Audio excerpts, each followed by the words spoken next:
आप संसद में कर रहे हैं या कोर्ट में डिबेट कर रहे हैं? अध्यक्ष ji, today we are sitting as a court colleagues, संसद वी आर कोर्ट नॉट नहीं है। सिटिंग। ये दुर्भाग्यपूर्ण बात है, पर मुझको आपसे डिसएग्री करना पड़ेगा। इस जुडिशली में और सभा में अंतर है। आप वरिष्ठ अभिवक्ता हैं, मैं यहां निर्णय नहीं कर रहा, यह निर्णय सभा कर रही है। क्या एक न्यायमूर्ति को या न्यायाधीश को ये कहा जा सकता है can he be directed to decide in a particular manner? It is the complete antithesis of natural justice. The fundamental principles of natural justice are being thrown to the winds in this house.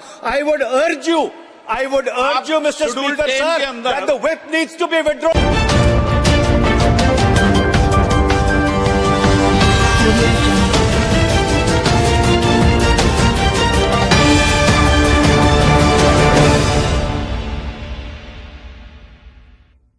कई बार ऐसा मौका आया है कि जल्दी में बहस करनी पड़ती है, पर शायद आज पहली बार किसी कागज को बगैर संज्ञान में लिए मैं बहस करने के लिए खड़ा हुआ।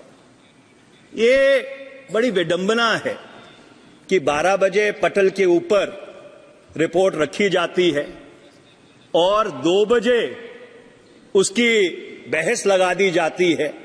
जैसे अधीर रंजन जी ने कहा, heavens would not have fallen, आसमान नहीं गिर जाता अगर 3-4 दिन हमको दे दिए जाते कि इस कागज को, ये जो रिपोर्ट है, इसको संज्ञान में लेकर, इसको पढ़कर अपनी बात एक अच्छे ढंग से हम इस सदन के समक्ष रख सकते, क्योंकि एक बहुत ही संवेदनशील मामले के ऊपर ये सदन फैसला करने जा रहा है। पर अध्यक्ष जी, मैं 4-5 चीजें जो बहुत ही बुनियादी हैं और जो नेचुरल जस्टिस से और जो मौलिक अख्तियार हैं उनसे जुड़ी हुई हैं, उसके ऊपर मैं जरूर अपनी बात कहना चाहता हूं। पहला सवाल यह है अध्यक्ष ji, that can the procedure of the ethics committee override the fundamental principle of natural justice, which is the organizing principle of every justice system in the world? और ये बात मैं इसलिए कह रहा हूं कि हमने जो अखबारों में पढ़ा उससे बहुत साफ तौर पर यह चीज निकल के आई कि जिनको अभियुक्त बनाया गया, जिनके ऊपर लांछन लगाए गए, उनको अपनी बात पूरी तरह रखने का मौका भी नहीं दिया गया। ये किस तरह का प्रोसीजर है? ये किस तरह की न्यायिक प्रक्रिया है? और इसलिए ये जो फंडामेंटल प्रिंसिपल है नेचुरल जस्टिस का, कि जिस व्यक्ति के ऊपर आरोप लगाए जाते हैं, जिसको अभियुक्त बनाया जाता है, उसको अपनी पूरी बात कहने का मौका मिलना चाहिए, और जिस व्यक्ति ने आरोप लगाए हैं उसको क्रॉस एग्जामिन करने का मौका मिलना चाहिए। और जहां तक मेरी जानकारी है, जिन लोगों ने आरोप लगाए हैं, ना सुश्री महुआ मित्रा को और ना उनके किसी वकील को उनको क्रॉस एग्जामिन करने का मौका दिया गया। मेरा दूसरा सवाल यह है अध्यक्ष जी, मैंने रूल जो 316D है, rule 316D of the rules of procedure and conduct of business, उसको ध्यान से पढ़ा है। उसमें ये लिखा है, the recommendations of the committee shall be presented in the form of a report. अब मैं एक बुनियादी सवाल पूछना चाहता हूं कि फौजदारी के कानून में 2 चीजों में फर्क है, कन्विक्शन और सेंटेंसिंग में फर्क है। जो एथिक्स कमिटी है वो ये तो सिफारिश कर सकती है कि कोई व्यक्ति गुनाहगार है या बेगुनाह है, पर एथिक्स कमेटी यह सिफारिश नहीं कर सकती कि उसको दंड क्या दिया जाना चाहिए। This is a fundamental distinction. That power lies with this house. The ethics committee at best can make a recommendation that whether a person is guilty or a person is innocent. It is this house sitting as a jury which has the powers to decide the quantum of punishment, Mr. Speaker. So therefore, the recommendation of the Ethics Committee is fundamentally flawed in my respectful submission. Okay. तीसरा, अध्यक्ष जी, आज सारी पार्टियों ने 3 line whip issue किया है। मैं एक बुनियादी प्रश्न पूछना चाहता हूं।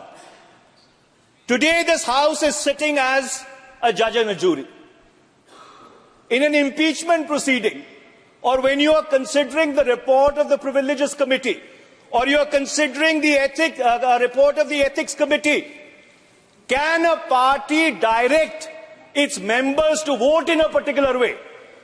Can a whip even be issued? Because this is like directing a judge to decide a matter in a particular manner. This is a complete travesty of justice. First of all, Mr. Speaker, sir, this House should be adjourned. All the whips should be withdrawn from all the sides, because we are not sitting as ordinary members of this House. We are sitting as judges in a jury in order to decide the fate of one of our honorable colleagues, and I am afraid that cannot be done through whip-driven tyranny. Okay. So therefore, अध्यक्ष जी, अभी मैं खत्म नहीं हुआ, अभी तो बुनियादी सवालों के ऊपर हूं, रिपोर्ट्स पे तो मैं आया भी नहीं हूं, जरा सुन लीजिए, क्योंकि ये बहुत ही बुनियादी सवाल है। मैं अगला सवाल आपसे ये पूछना चाहता हूं। आप संसद में कर रहे हैं या कोर्ट में डिबेट कर रहे हैं? बिकॉज ये कोर्ट है, अध्यक्ष जी। अध्यक्ष ji, today we are sitting as a court, we are not sitting as Parliament. Today we are sitting as जजेस to decide the fate of one of our colleagues. We are not sitting as Parliament today. We are sitting as a judge and a jury. There is a fundamental distinction between the two. Sir, please. एक minute, माननीय सदस्यगण, ये संसद है, ये court नहीं है। ये आप सीनियर हैं, आप क्या बोल रहे हैं ये आप देखें। आपके बहुत विनम्रता के साथ 4:30 मैं न्यायाधीश नहीं हूं पार्टनर। अध्यक्ष जी, न्यायाधीश नहीं हूं, अध्यक्ष जी, सभापति हूं। अध्यक्ष जी, मैंने पिछले 4.5 पौने 5 साल में कभी आपकी बात नहीं काटी। आपकी हर रूलिंग को सर माथे पर रखा है, पर आज ये दुर्भाग्यपूर्ण बात है, पर मुझको आपसे डिसएग्री करना पड़ेगा, क्योंकि आज हम एक संसद के रूप में नहीं बैठे हैं। Today we are sitting as a jury, we are sitting as judges to decide the fate of one of our colleagues. My next question, Mr. Speaker, sir. माननीय सदस्य, एक प्लीज। इस जुडिशली में और सभा में अंतर है। आप वरिष्ठ अभिवक्ता हैं, मैं यहां निर्णय नहीं कर रहा, यह निर्णय सभा कर रही है। आप नो, गलत तरीके के तर्कों को यहां पर मत रखिए। नो, ये रिकॉर्ड में जाती है चीजें, अब गलत तरीके से। मैं न्यायाधीश नहीं हूं, मैं सभापति हूं, और निर्णय करेगी सभा, निर्णय करेगी।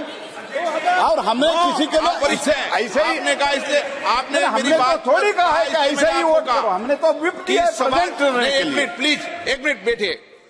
ये सभा निर्णय कर रही है, और जब सभा निर्णय करती है तो सभा निर्णय करती है। प्लीज। मैं बहुत अदब और सत्कार के साथ एक बात पूछना चाहता हूं।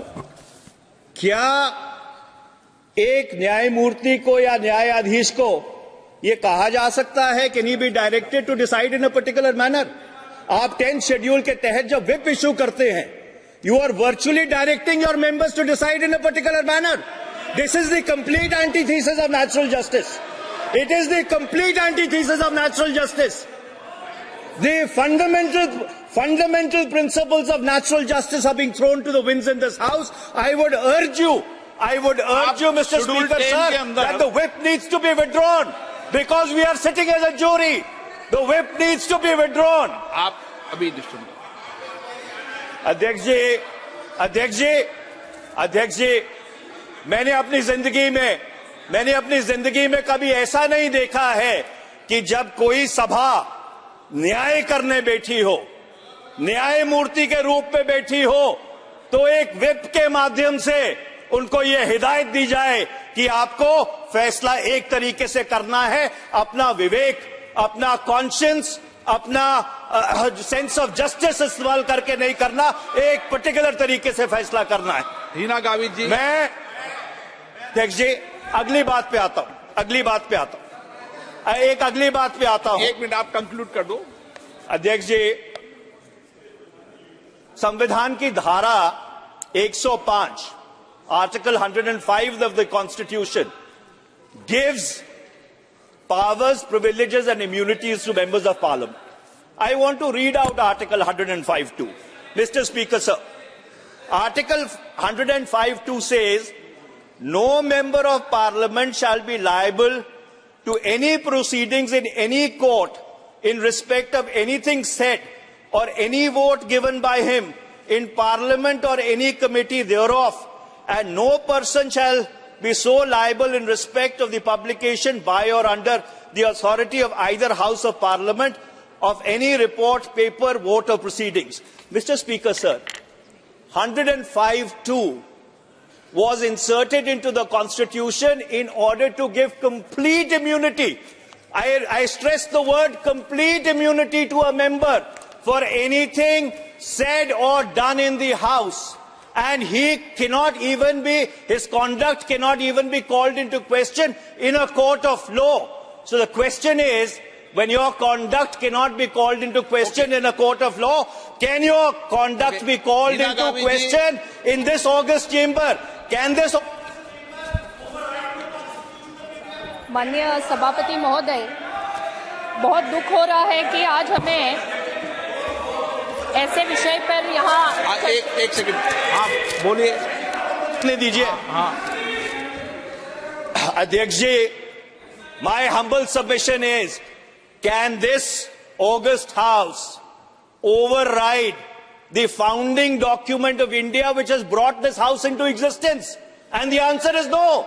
Article 105(2) gives immunity, absolute immunity for anything done in the House. And my last point, Mr. Speaker, sir, when the Supreme Court of India interpreted Article 105(2) in P.V. Narasimha Rao's case, they clearly and absolutely said that anything done in this House, even if it is allegedly actuated by bribery, cannot be called into question in any court.